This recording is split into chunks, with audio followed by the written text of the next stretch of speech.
They called him the next Elon Musk.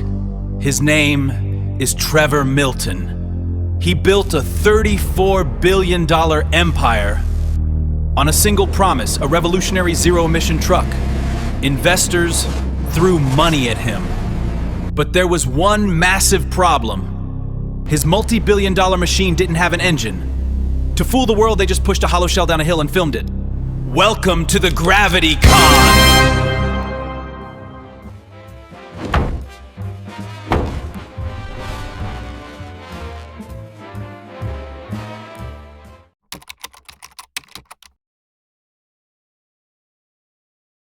Trevor Milton didn't just sell a truck.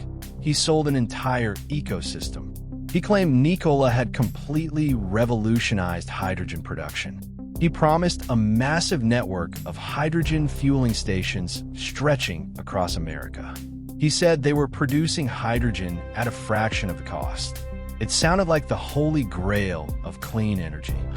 To pump the hype even further, Trevor announced the Nikola Badger, an electric pickup truck designed to destroy Ford and Tesla.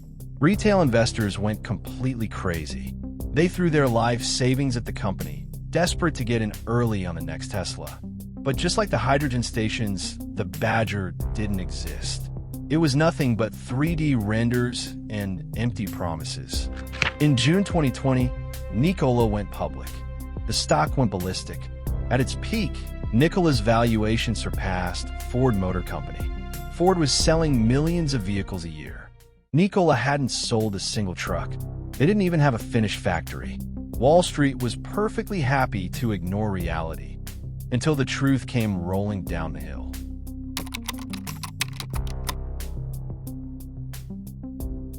The illusion was perfect until September 2020. That's when short sellers arrived. Hindenburg Research, a firm famous for exposing corporate fraud, dropped a nuclear bomb on Nikola. They released a massive report claiming Trevor Milton had built his entire empire on an ocean of lies. The report confirmed the impossible truth. That famous video of the truck cruising down the road? Hindenburg revealed that Nikola engineers had towed the truck to the top of a long hill in the Utah desert, turned the cameras on, and just let it roll down in neutral. It wasn't a hydrogen miracle. It was a soapbox derby car worth billions. Wall Street panicked. The stock crashed, wiping out billions of dollars in value instantly. Trevor Milton tried to fight back. He called Hindenburg haters and promised to prove them wrong. But the evidence was undeniable. The curtain had been pulled back, and there was no wizard, just a man pushing a broken truck down a hill.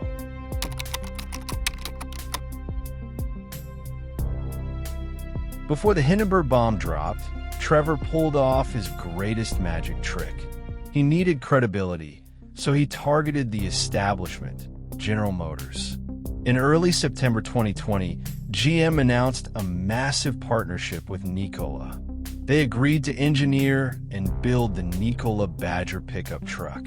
In exchange, GM got a $2 billion stake in Nikola without paying a single cent in cash.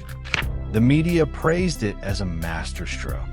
GM thought they were getting access to cutting-edge electric vehicle technology. But in reality, Nikola was getting GM's manufacturing power to legitimize their vaporware. It was the ultimate corporate Trojan horse. Trevor Milton used a 112-year-old auto giant as a human shield for his fraud. But the timing was a disaster. Just 2 days after Trevor and GM popped the champagne, Hindenburg released their devastating report. General Motors was completely humiliated on the world stage. The brilliant deal turned into a toxic nightmare. GM quietly backed out, canceling the Badger project entirely. The shield was gone, and Trevor was left standing completely naked in the storm.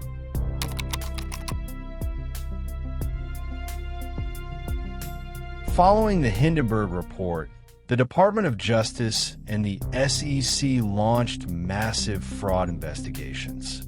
Trevor's legendary Twitter account, once full of boastful promises, suddenly went dead silent. In late September 2020, under the cover of darkness, Trevor Milton suddenly resigned as executive chairman. He thought stepping down would make the target on his back disappear. But here is the most infuriating part of the Silicon Valley playbook. When retail investors lose their life savings, the founders still get rich. Trevor didn't leave empty-handed. He walked away with billions of dollars worth of Nikola stock. The company was actively collapsing, its reputation destroyed, yet its founder became one of the wealthiest men in America overnight. He used his newfound wealth to buy a $32 million ranch in Utah, the most expensive home in the state's history. He thought he had outsmarted the system, locked safely inside his fortress of cash. But the federal government doesn't care about your real estate portfolio. They were already at the gates.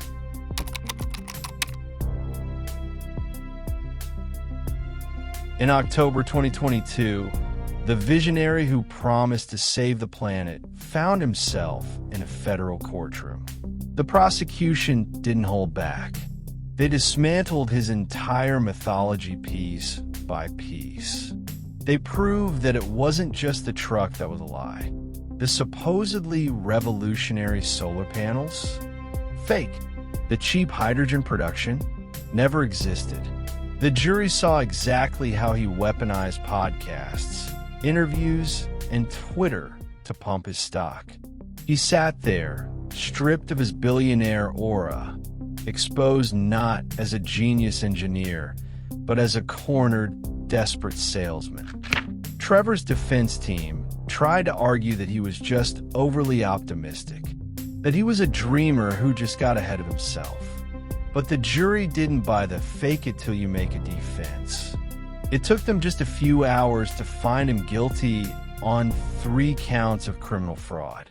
And finally, in December 2023, the hammer dropped.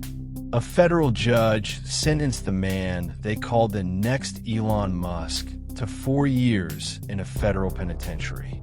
The mansions, the private jets, the endless media hype, it all evaporated into a cold, concrete reality.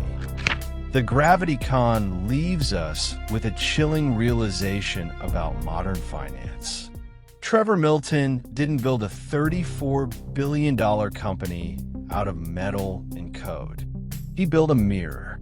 And in that mirror, Wall Street, the media, and desperate retail investors saw exactly what they wanted to see: easy money and a green revolution. They wanted to believe the fairy tale so badly that they forgot to ask if the truck actually had an engine. The system thrives on hype. It rewards the loudest voice in the room. But eventually, the hill runs out, and gravity always wins.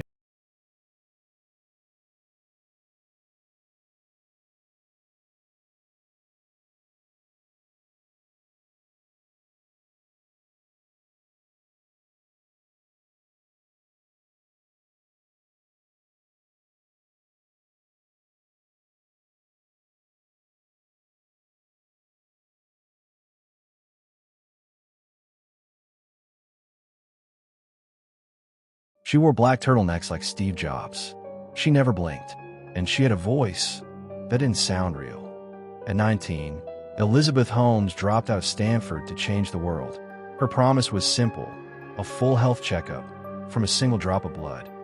Investors gave her $9 billion. The world called her a genius. But there was just one problem. The machine never worked.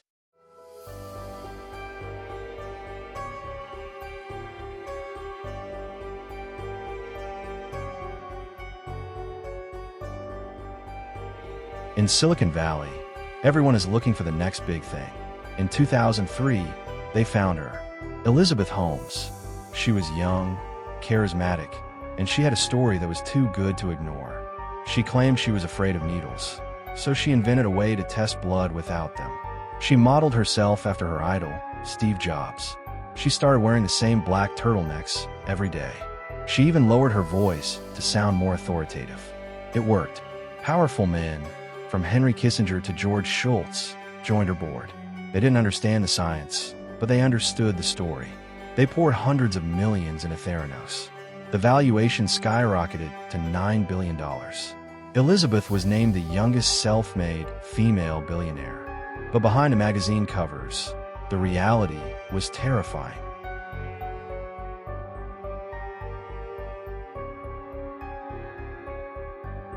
The heart of Theranos was a machine called the Edison. It was supposed to be a miniature laboratory in a box. Elizabeth claimed it could run 200 different tests on a few drops of blood from a finger prick. But inside the lab, it was a disaster. The Edison couldn't even handle a single test correctly. The mechanical arms broke. Centrifuges exploded, spraying blood everywhere. The results were completely random. Engineers told Elizabeth it was impossible. But in the culture of Theranos, you didn't complain. You just made it work, or you were fired. So, they started to cheat.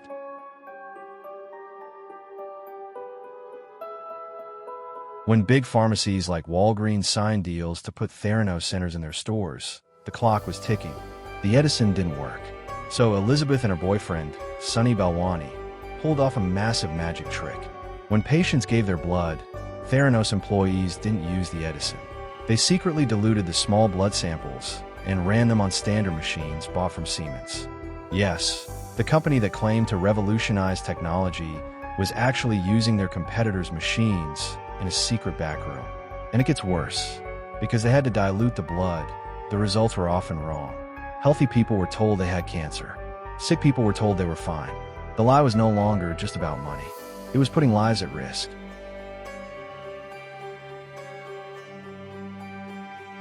The culture inside Theranos was built on fear. Employees were tracked, their emails were read, and they were forced to sign strict non-disclosure agreements. But two young employees, Erica Chung and Tyler Schultz, saw the danger.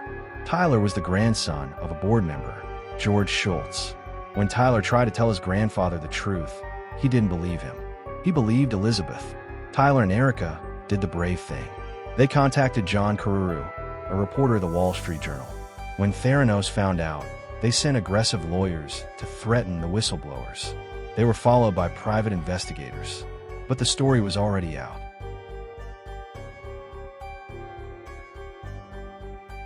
In October 2015, the article was published.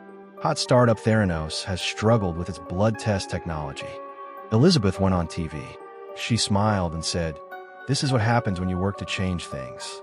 First they think you're crazy, then they fight you, and then you change the world." But the FDA didn't agree. They raided the labs. They found major inaccuracies. Walgreens sued. Investors sued. In a matter of months, the company's value went from $9 billion to zero. The next Steve Jobs was now a fraud.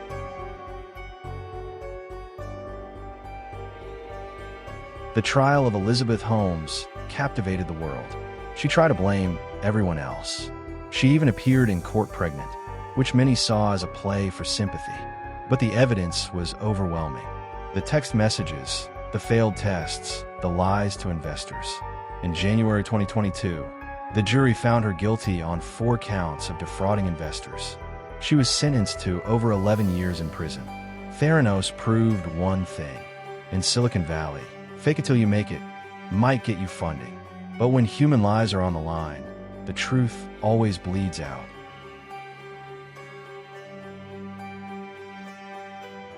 But Elizabeth didn't act alone. Behind the curtain, there was a shadow figure, Ramesh Sunny Balwani. He was almost 20 years older than her, and he was her secret boyfriend. While Elizabeth played the visionary on stage, Sunny was the enforcer. He ran the day-to-day operations with an iron fist. Employees described him as a tyrant. He monitored their badge swipes, tracked their hours, and fired anyone who asked difficult questions. They kept their romantic relationship hidden from the investors and the board. Why? Because having your boyfriend oversee a billion-dollar company without anyone knowing is a massive conflict of interest. Sunny was eventually convicted on 12 counts of fraud. The power couple of Silicon Valley ended up in separate prison cells.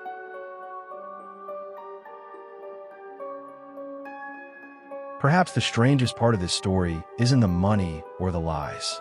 It's the persona. Elizabeth Holmes didn't just want to be a CEO. She wanted to be a character. Former employees revealed that her deep, baritone voice was likely fake. In rare moments, when she was excited or drunk, her voice would slip back into a normal, high pitch. But in public, she maintained the act perfectly. She adopted the unblinking stare to intimidate people. She copied Steve Jobs' black turtlenecks to signal genius. It was all a carefully constructed mask. Psychologists argue she might have believed her own lies so deeply that they became her reality. In the end, Theranos wasn't a technology company. It was a performance art piece that cost investors $9 billion. From the fake voice to the fake machines, Elizabeth Holmes serves as a timeless warning. In a world obsessed with success, sometimes if something looks too good to be true, it probably is. What do you think was her biggest mistake? The lie itself, or thinking she could get away with it forever? Let us know in the comments below. Thanks for watching Success Stories Global. See you in the next documentary.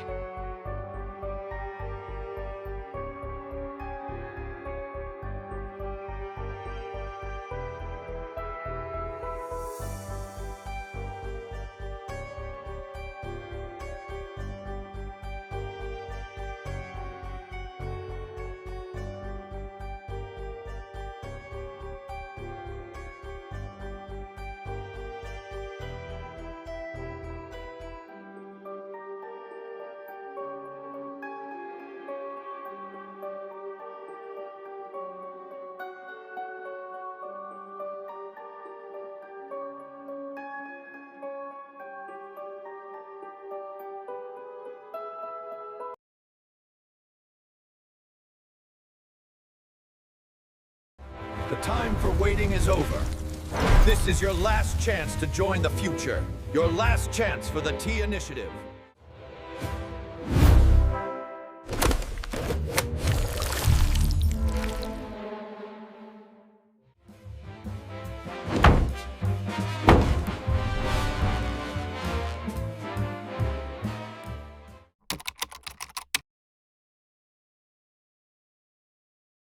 The year was 2005.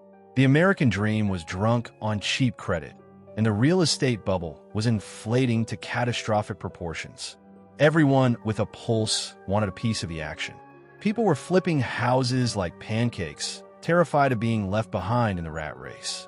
Into this toxic atmosphere of greed and quiet desperation stepped a brand synonymous with absolute, uncompromising wealth. It wasn't a casino or a skyscraper. It was pitched as a school. Trump University. The promise was intoxicatingly simple. For a price, you could bypass the grind.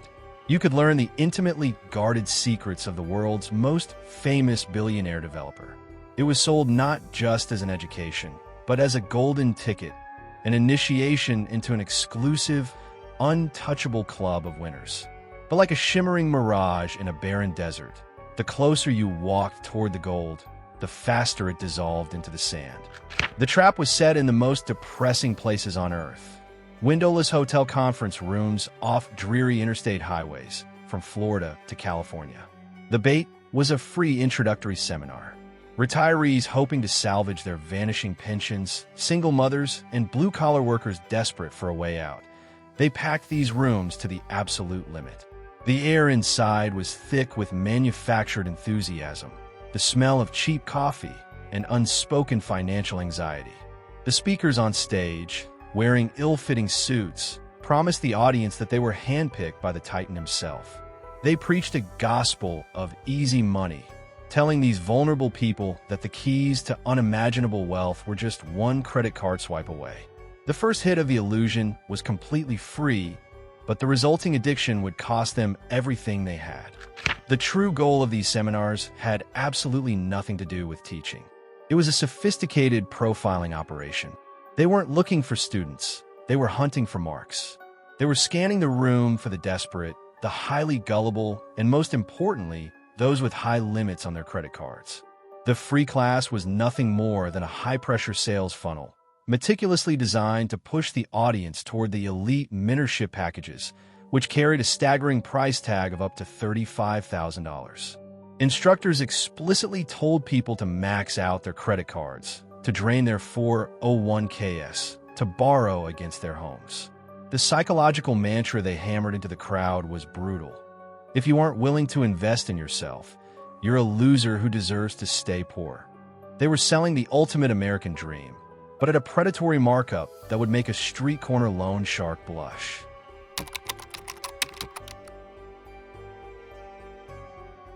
If you peeled back the cheap gold foil of the branding, you didn't find Ivy League professors or real estate savants. You found a ruthless, heavily calculated sales machine operating with the exact same moral compass as a 1980s Wall Street boiler room. The so-called instructors and mentors were frequently not real estate experts at all. Investigations would later reveal that many were just aggressive former salesmen, some with histories of personal bankruptcy and fraud. But they were armed with a devastating secret weapon, the playbook. This leaked internal document wasn't a curriculum. It was a masterclass in psychological manipulation and emotional extortion. It explicitly instructed the staff on how to identify a student's deepest insecurities, map out their financial fears, and then ruthlessly exploit those exact weaknesses to close the final sale. In this room, empathy was a fireable offense. Aggression was the only accepted currency. The sales tactics deployed behind closed doors bordered on psychological warfare. If a potential student hesitated to drop $35,000 because they genuinely couldn't afford to feed their family, the instructors were trained to immediately attack their character and masculinity. They would lean in, lower their voice, and ask, "Do you like being a nobody? Do you want your kids to see you as a failure for the rest of your life?" They used severe, high-pressure isolation techniques. They kept people trapped in small rooms for hours, denying them breaks, wearing down their mental defenses until the victims signed the ruinous contracts just to escape the sheer exhaustion of the pitch. It was financial extraction beautifully disguised as personal mentorship. The only thing being successfully built in these rooms was a crushing mountain of consumer debt. For the elite few who actually sign away their life savings, the promised reality was a bitter pill. They had bought into the illusion of a personal mentorship. They genuinely believed they would have direct access to the billionaire's exclusive inner circle, that powerful men would take them by the hand, walk them through derelict buildings, and show them how to turn bricks into millions. They believed they were buying a lifelong partnership. What they actually received was another 3 days sitting in a different rented hotel room, listening to generic copy-pasted real estate advice that anyone could have printed for free from the internet. And the grand finale? The ultimate exclusive prize was a photo opportunity, not with the billionaire himself, but with a life-size, silently smiling cardboard cutout of the man they thought was going to save them.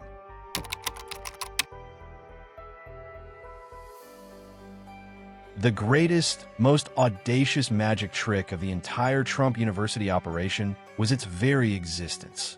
Because legally and physically, there was no university. There was no sprawling campus with ivy-covered brick walls. There was no library. There were no tenured professors. It wasn't even a legally accredited educational institution, a glaring, illegal fact that state attorneys general would soon point out with absolute fury. It was a phantom, a nomadic ghost school that existed only in temporary, cheaply rented commercial spaces and on the pages of slickly produced, glossy brochures. The entire multi-million-dollar operation was a facade, a hollow Hollywood set designed solely to mimic the prestige of higher learning. Behind the heavy velvet curtain, there was nothing but smoke, mirrors, and predatory contracts. As the grueling months went by, the victims slowly woke up to the devastating reality.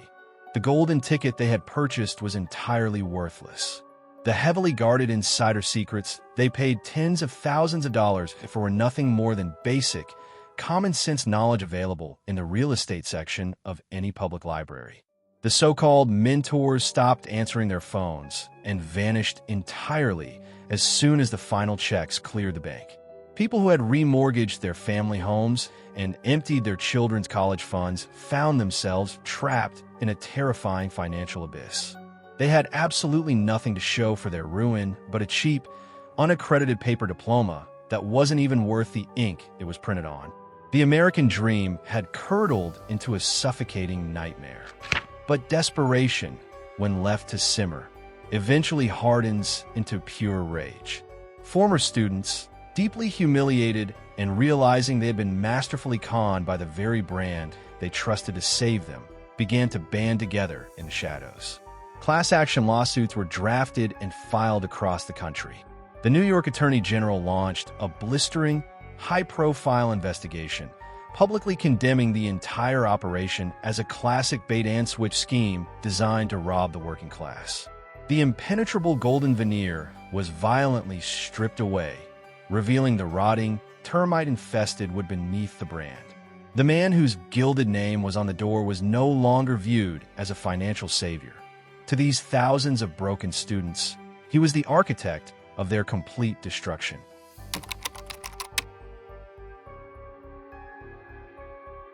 When the subpoenas started flying, the legal battle turned incredibly ugly. The defense strategy was a masterclass in corporate aggression. Deny everything unconditionally, attack the credibility of the accusers in the press, and use bottomless legal funds to drag out the process until the victims gave up. Their primary defense was to publicly claim that the students who failed were simply lazy, unmotivated losers who didn't apply the genius teachings. But the paper trail was a completely different story. The evidence, the ruthless internal playbooks, the damning testimonies of former conscience-stricken employees, the towering mountain of identical complaints, was simply overwhelming. The glittering illusion could not withstand the cold, harsh, fluorescent light of a federal courtroom. The brand that built its entire identity on never settling and always winning was finally backed into a suffocating corner. In late 2016, the stakes had never been higher for the brand, and the saga came to a shockingly abrupt and quiet end. To make the devastating lawsuits disappear from the headlines, a massive $25 million settlement was quietly agreed upon. It was a stunning, highly visible admission of defeat for a brand entirely built on the aggressive image of perpetual, flawless victory. Thousands of former students eventually received checks in the mail. Partial refunds amounting to pennies on the dollar for the time, dignity, and dreams they had permanently lost.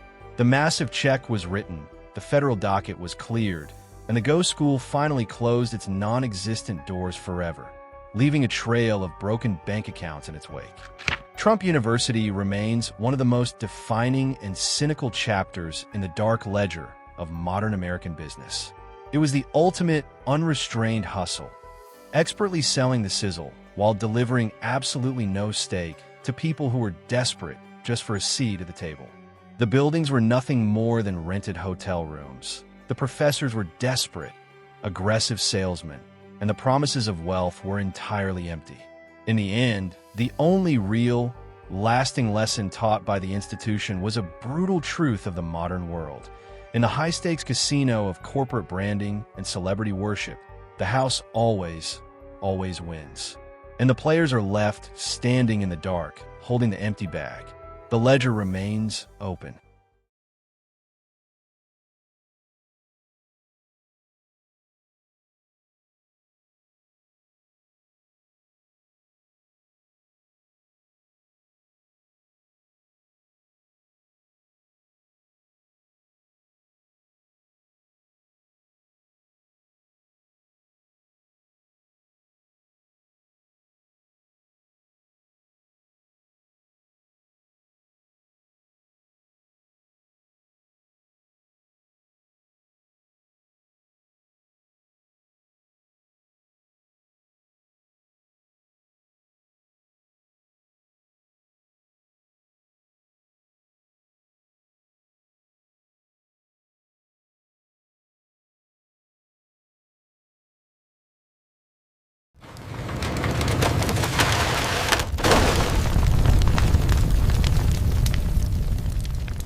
Houston, Texas, the dawn of the new millennium. This was the undisputed capital of energy, and Enron was its golden god.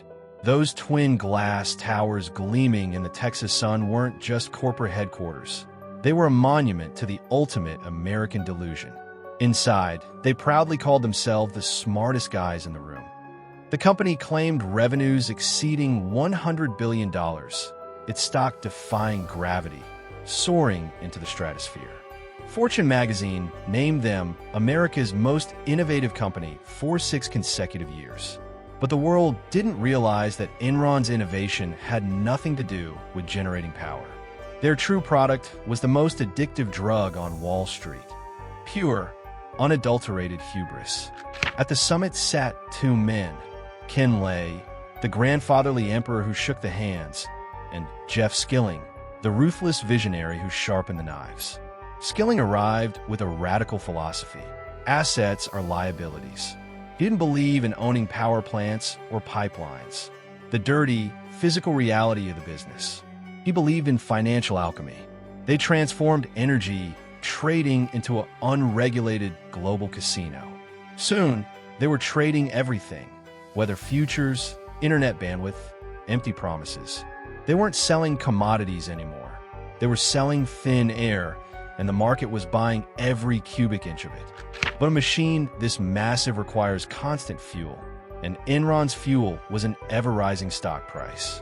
Wall Street is a beast that demands to be fed bigger miracles every quarter. When reality couldn't meet those impossible expectations, Enron's executives found a simpler solution.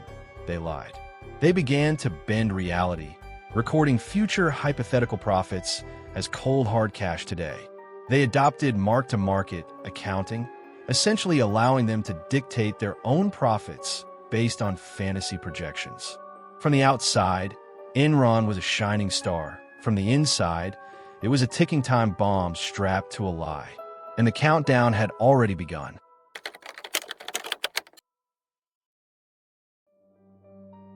How does a company hemorrhaging billions of dollars appear wildly profitable?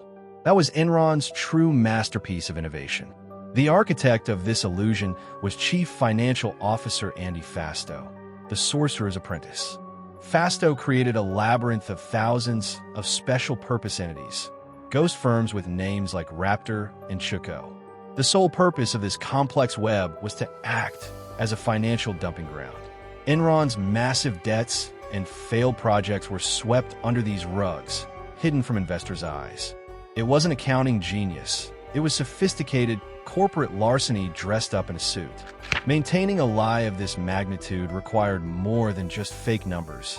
It required terror. Enron's culture was a Darwinian nightmare, fueled by a brutal rank and yank performance review system. Every year, the bottom 15% of the workforce was summarily executed, fired, and escorted out. It created a gladiator arena where colleagues would tear each other's throats out to survive. Nobody dared to ask questions. To hit their impossible targets and secure their bonuses, traders signed deals that were suicidal for the company in the long run. Greed wasn't just encouraged, it was a survival instinct. By mid-2001, the weight of the fabrication was cracking the foundation. The cash flow had dried up, and the whispers were turning into shouts. Inside that glass tower in Houston, one of history's greatest cover-ups began in earnest. The accounting firm Arthur Andersen, Enron's supposed watchdog, began liquidating evidence. They initiated a massive document destruction campaign. Industrial shredders ran day and night, turning years of systemic corruption into confetti. They were burning the truth, but they couldn't stop the smoke from rising.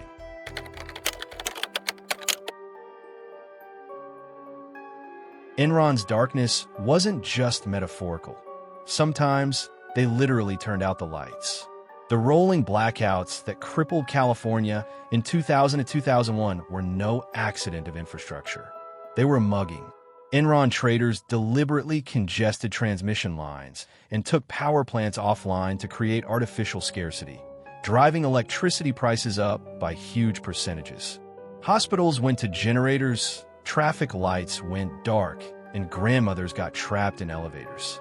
Back in Houston, traders sat in air-conditioned offices, watching the chaos on maps and laughing, shouting, "Burn, baby, burn." It had evolved beyond white-collar crime into social terrorism. Amidst this carnival of moral decay, one person finally listened to their conscience. Sharon Watkins, an Enron vice president, saw the Matrix for what it was. In the summer of 2001, she penned an anonymous, fateful letter to CEO Ken Lay. "I am incredibly nervous that we will implode in a wave of accounting scandals," she warned. It was the first distress flare fired from the deck of the Titanic. Watkins was the only lookout who saw the iceberg, but up on the bridge, the captains were too drunk on their own power to listen. August 2001, the bombshell dropped. The visionary CEO, Jeff Skilling, the architect of the entire house of cards, suddenly resigned after only 6 months at the helm.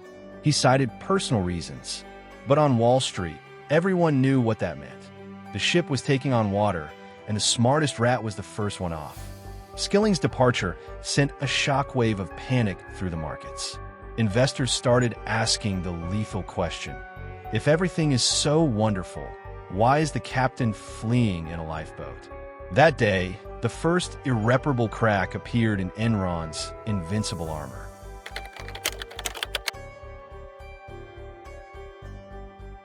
By autumn, the center could not hold. The deception unraveled with breathtaking speed. The hidden debts were exposed, billions in losses were announced, and the illusion shattered. The stock, once trading at a lofty $90, went into free fall, plummeting toward pennies. Credit rating agencies downgraded their status to junk. On December 2nd, 2001, the inevitable finally happened. Enron filed for what was then the largest bankruptcy in American history. The massive glass castle had collapsed under the weight of its own bullshit. Billions of dollars in market value evaporated into the humid Houston air in a matter of weeks. But the true victims of this tragedy weren't the smart guys in the penthouse. The victims were the thousands of ordinary employees who had pledged their loyalty to the company. While executives cashed out millions in stock options before the crash, regular employees were locked into having their 401k retirement funds heavily invested in Enron shares. When the stock hit zero, so did their children's college funds and their retirement dreams. They were handed cardboard boxes and escorted out of the glass tower. That procession of people walking out into the rain, holding the remnants of their careers, remains the defining image of corporate betrayal. The party was over, and the bill had come due. The legal fallout dragged on for years. Andy Fasto turned state's evidence, snitching on his bosses to save his own skin. Jeff Skilling was sentenced to 24 years in federal prison. Ken Lay was convicted, but died of a heart attack before he could see the inside of a cell. The Enron scandal wasn't just the death of a company. It was the end of an era of innocence.